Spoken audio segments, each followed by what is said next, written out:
Gendang in, sak usah nguyuh aku. Lah mau ki sapa lho yuk? Kok ruweme meneng arep.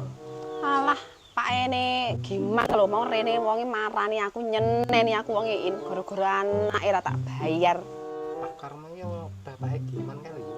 Iya, gimana sing wonge ngledisan ka lho. Kang Giman ki masih yang ngledis lucu lho yuk. Deloken to kae bathuke. Lucu sangka ngendi to? In wong-wonge rupane kaya ploncon kok lucu. Kowe aja pisan-pisan dolan karo gimana kowe engko nek meteng dadine gayaku. Ora yuk. Aku bisa jaga diri. Aku karo Mas Giman lho paling Mas Giman ger nyekel tanganku. Mulane sangka tangan kuwi dadine kowe yak-yakan teko ngendi-ngendi. Lah wong karo aku lho in gaene lho ngincengi aku bendina padahal aku lho bose. Apa meneh karo kowe in.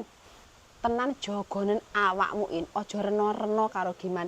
Daripada karo Giman ke mending karo tongol kalau masa wonge ledal-ledi kaya ngono, tapi wonge ora gelem nek kon mbledis in. Tapi sekolah iki dadi wong lanang kurang satset ngono lho yuk. Aku suwi-suwi waleh no. Mas Giman mau lho rene yuk. Gek gombali aku. Aku seneng lho. Terah kowe barang ya gatel nek ini. Wong dijarake Giman kok seneng ora rame-rame. Ya wis kono, ndang mlebu akar nguyuh.